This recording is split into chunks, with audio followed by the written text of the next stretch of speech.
Let's get ready, let's get ready, let's get ready for Wembley. Alright, I'm Dom. I'm the presenter stroke co-creator of Bantam's Banter.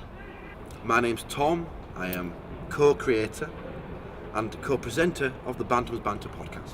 He's a third creator, 2/3, third. No, it's definitely 50-50. Let's just get that on record right now. It's definitely 50-50. I'm joking. Let's get ready for Wembley. Dom and Tom are two Bradford City fans who have found another life online. This pair of likely lads record and broadcast a radio show and home videos in their spare time.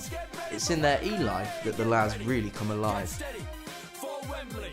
Knees are getting trembling. We used to do a radio show called The Tom and Dom Show, which was like a breakfast radio show, but it was rubbish and no one listened to it, so we thought let's try and come up with an idea where there's already an audience that we could grab straight away. So we both supported Bradford City and thought it'd be a good idea to record a radio show here. It was part of the show that we did, and we wanted to make it longer and more elaborate. And Dom used to work for the club a few years ago, and he managed to get us into the press box access to record the show, because we record the show live, as the game unfolds, you see. Anyway, I mean, we still got plenty to come on the show. Me and Dom and I have decided to let loose and unwind today, so here's a track I like to listen to when I'm at home alone with the missus. Well, this is brilliant, isn't it? That was hoping to tell Jar Jar Binks a new arsehole when it turns out the Phantom Menace has pretty much been reviewed by every reviewer ever. Ross is a student who also has an e-life, with over 1.6 million fans across the world. This was achieved from a small bedroom in Bradford.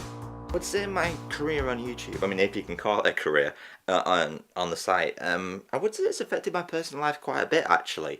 It's a nice topic of conversation. People ask what I do, and then I reply, I make YouTube videos, and people are like, oh, okay, can I see them? And then they watch them, they love them, they share it with their friends. It's just fantastic knowing that I'm making content that people just really seem to like. I just found out that what I'm really good at, and now I'm doing that to this day, and it's really quite fun. Hey Hedwig, tell me a joke. I immediately regret this. I get my ideas from in my videos where I sit down and watch the film, because this is what I do now, I do film reviews. And I go throughout the movie and I think to myself, what if this happened? What if this happened to a character? How to make something that's not funny, funny. There's this scene where Aragorn goes through a couple of double doors in a very epic fashion, and you think, oh my god, that's so awesome. It's just so overblown, it's amazing. But what if it went wrong? Like, what if he bashed his head on the door because it turned out it was locked? So that's how the ideas flow. I just constantly ask myself, what if this happened? You ungrateful bitch! Well, what's the matter? But without the internet, it wouldn't be here. It's it's integral in what we do. It provides us with a platform to put out our podcast, to broadcast, and saves us tons of money. All it does cost a little bit of money. But with the help of the internet, we're able to put it on there for people to download whenever they want. They can listen to it whenever they want. There's Twitter, Facebook, all the social networks that help us to advertise it and to talk to our audience. And that's quite important, to be able to talk to an audience is vital for something like us, because they need to feel like they're your friend. It's key. Interaction is really big. I mean, we want to be approachable, and whereas all these radio bigwigs in this press box. I know, and we've got a website as well. We have, haven't we, Dom? We have, and the website helps us sell ourselves, so we don't have to go face to face to everyone and say, "Have you heard of our podcast? Do you know what it is?" They can just go on our website and have a look. Mark is an entrepreneur who has an e-life that has brought him a fortune of over $1.2 million. He managed to achieve all of this from working at home. Well, I guess the best thing about working on the internet and having an online business is how much easier everything is, how much cheaper everything is to get started. If you want to get started with an internet business, is you don't have any of the usual hassles, the struggles, the costs, the overheads of running a traditional business, where you might need, a shop, and you might need all the fixtures and fittings of the shop, you might need the stock in the shop, you need the staff to run the shop. Everything can be made so much easier on the internet, everything's so much more streamlined, and really the risk is a lot lower with the business as well. There's not huge investments up front involved. I actually got started with my first $250 was the last bit of money I had left, and I ploughed that into my business, and today I've grown it into a business which has made over $1.2 million on the internet. Hey, this is Mark Milburn, and I'm so excited to welcome you to this page today, and also to extend an exclusive invitation to you to partner with me and profit big time. So I guess I always knew that I wanted to be self-employed. Even at school, I knew I didn't want to work for somebody else. I didn't want to have a boss. I didn't want to be putting all the money in somebody else's pocket. When I was about 14, I actually began learning about hypnosis. I was really interested in how the mind worked and psychology. And when I was 16, I started working professionally as a hypnotist. And I quickly found that the internet, something else I was very interested in, was a fantastic way for me to not only sell my services working as a hypnotist, but also to sell other products. Most of my fans, if I can call them fans, I don't know whether I should just call them viewers or not, but anyway, a lot of my viewers come from America. A lot of other viewers come from the UK, home-based. I also get a lot of viewers from places like Australia, New Zealand, Canada, you know, a lot of the English-speaking countries. I mean, you don't know, like the Pulse, like live radio, you don't necessarily know how many numbers that they get. I mean, obviously they pay for radio figures and stuff, but we know exactly our downloads, so we know what our core audience is, and to give our product to that core audience. Yeah, the internet allows us to even pinpoint exactly where the podcast was downloaded. Ghana. Yeah, we've got listeners in Ghana, all over the world, which is something that a live radio station can't do. Bring on the coat! Let's get ready for Wembley! Let's get ready for Wembley! Get ready, get steady for Wembley. Knees getting trembling. Yeah, Wembley was a good one because we released this music video, like a silly music video, Knees Are Getting Trembling. And we were walking around Wembley, like loads of kids like singing the song, weren't they? Like coming up to us. Coming up to us asking for pictures and autographs. It's really weird. I mean, on the train down to London, there was a queue of kids asking for our autograph. So that's about Oliver. Yeah. Really weird. And like we've never signed up before. I was signing it like I signed my checkbook, you know, T.A. Fletcher. And we got the grips, didn't we, eventually, Tom and Dom? Felt like a celeb. Yeah, we did. In fact, we probably qualify for Celebrity Big Brother now, don't we? Yeah, well, we don't have a social life. You can't. It's or a personal life. Our relationship is Bantam's banter. Without Bantam's banter, we wouldn't be mate. Are we mate? We fell out a few times recently. But my wife is mad, I have children, and I rarely get to see them because I've got a normal job, because although it's a success and we've got a big audience, doesn't really bring us in enough money to earn a living from. Actually, I got in trouble. I went to pick Rachel from work one day before she passed her test. Yeah. And went to, I was just waiting for her coming out, and I was talking to one of the girls she was working with, Sammy. Yeah. And Sammy said, "What do you actually do? Do you have a proper job as well, or do you just, I know you do your shows and stuff, but what do you do during the day?" And I said, "Oh, I just, I sit at home, watch Jeremy Kyle." Anyway, so the following day, Rach came home and she said, "Did you tell Sammy that you sit and watch Jeremy Kyle?" And I said, "Yeah." And she said, "You can't just tell people that." I said, "Why not?" I said, "It's true." She said, "Yeah, I know, but then they just think you're a bum." We're here at the National Media Museum because I work here. This is an actual job. As well as doing the podcast, I have to pay bills and put bread on my table. So I work here a few days a week. So we've got the whole not seeing our family because we sat in a shed editing it, or we're here doing it, or we're travelling around trying to make a name for ourselves. Yeah, a lot of people say like, "Oh, well, if you work from home," which is kind of like what I really want to do, then, you know, then you got it easy. But it's not actually. You do spend an awful lot of time.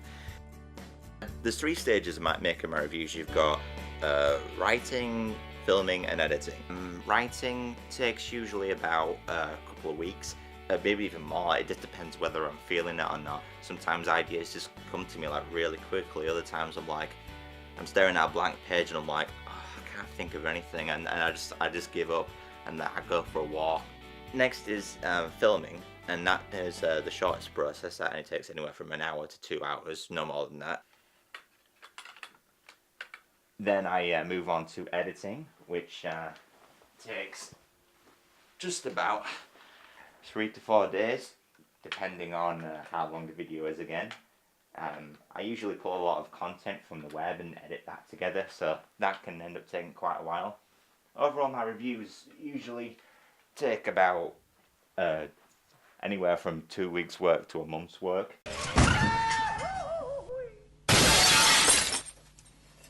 Movies need to have a darker sense of humour. So I guess one of the things that makes my business pretty unique in the grand scheme of business is that there's, until now, just been me working from home in my living room from my computer next to the television, and that's it. No staff or stock or expensive overheads. But one of the things that we've recently done in the last month or so is to take on a proper office premises about 20 minutes away. Mark has achieved his success through his consulting and publishing business.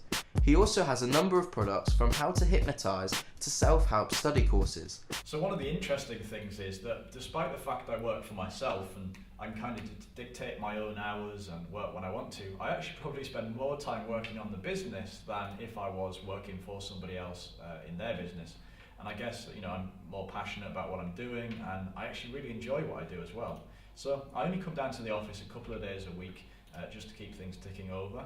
And then the rest of the time at home I tend to work from about 9 in the morning up to 5, 6, sometimes even 7 o'clock at night, because I'm really, you know, motivated to get everything done and move the business forward. And you do get a lot of bad comments on YouTube. There is one quite infamous moment for me where I did find a guy who commented on my videos saying that they hated my voice so much they wanted to rip out my windpipe and smack me over the head with it. So yeah, it's just one of those things you just gotta learn to ignore. Some comments that I do get include ones where people just argue with each other, which I do quite like to laugh at. One is a guy who simply says to me, "Don't you think 30 minutes is too much for a review?" And somebody replied back by saying no. And then this guy is like, "I didn't ask for your opinion." And then the guy's like, "I know you didn't ask for it, I just gave it," angry face. It's just kind of hilarious to me, just sort of seeing these people argue with each other. Obviously with everything there's always going to be problems. I guess the worst thing about having an online business is you've got people who kind of think everything on the internet is a scam. So suddenly you kind of get bad reviews out there on the internet, people who probably actually have no experience with me, they've never met me before, they've never spoken to me before, they've never met me, bought any of my products before, and yet still they go out there and they post bad reviews about things, and you know, they try and make out that everything on the internet is a scam, because I guess that's how it comes across. But you've just got to rise above it, continue on, and try and push everything forward. Visit the website bantamsbanter.com, and if you want to email us to complain or anything, unless you're from a big company who can afford to sue us, then you can email info@bantamsbanter.com. It's alright lark, innit? We're only having a laugh. Don't judge us. But 20 years ago, you would have been, you could be arrested for doing what we do. And now the world is allowed to podcast. Yeah. It's not pirate radio. No. It's you can just do what you want, say what you want, and if somebody doesn't like it, it's just tough luck. You're your own boss. You're constantly on the edge, really, of being good or being rubbish. And especially like with Twitter, if you say anything controversial on Twitter, which ties in with our podcast, say anything, they will look at the tweet and they'll listen to the podcast and they'll think, right, these guys are saying these things wrong, let's sue them. Like, Yeah, because police are getting involved now. We once said something about something that had happened in the news in football, Yeah. and the next day it was in the national press. And we're just two guys from Bradford who don't earn any money, and we were in the paper saying, "Oh, these boys have mouthed off, Yeah. naughty." So you have got to, yeah, exactly. So you have got to be careful. Welcome to Bantam's Banter videocast here at the Bradford City Stadium. We're going to do a tour of the stadium with permission from Bradford City. There's only one problem though. Bradford City officials have announced that Dom has to be gagged due to his expletives and the words he uses sometimes in the podcast. So what are your thoughts on this, Dom? So I guess one of the really cool things about having an online business and creating an internet income is that you can create little projects and little campaigns and build things to basically buy cool stuff and toys and whatever you want. So one of the things I did this year was I challenged myself to create some extra income to put aside to buy my dream car, or one of my dream cars, which is the Audi R8 sports car. I think probably most of the customers in my business are based in the United States. We have quite a lot of customers in China as well, and I think that's one of the cool things about the internet, is it allows us to connect with customers that you couldn't if you just had an ordinary shop on the high street or whatever. My advice to any aspiring YouTubers out there, I would say just make content that people want to see. It's the truth, a lot of people just make videos expecting success, but they realise that it just doesn't relate at all to what's current, what's trending.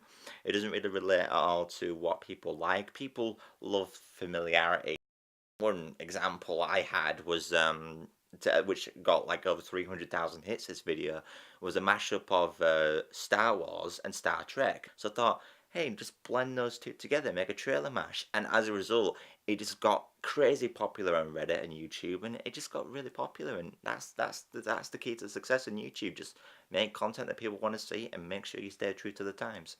Okay, the best thing about running a business online or a radio show online is the interaction you get with your audience, and the audience you can reach. It's limitless, literally limitless. It's probably the only format online to find a limitless audience, because you can reach every corner of the globe From a click of a button. so you can make yourself by people liking what you're doing, and you can ruin yourself by saying the wrong thing once, and then everyone switches off. Future plans on the site on YouTube is just make content more regularly. I'm close to finishing my course now, a 3-year course in television production. I plan to just use that knowledge I've gained on there to my advantage on the YouTube videos I make. Just make them funnier, make them better edited, have better presence on camera. Just make them better. And I found what it is I love to do, and I just don't really have any plans on stopping. So, yeah. The plans for the future are to carry on doing it, because we love doing this type of thing. We love having an audience. We love entertaining. Oh yeah. And we'll carry on doing it as long as We've got a lot of work from doing this podcast, so hopefully that will continue. And we'll get more work from it. And like Dom says, we'll be able to release our creative juices. We've worked for the professional organisations like the BBC, the Sky Sports and stuff, but we want to make our own thing. We've been successful because we've made our own programmes, our own content and our ideas and our relationship on screen or on audio. So that's what we hope to succeed as a duo, like Ant and Dec, but better.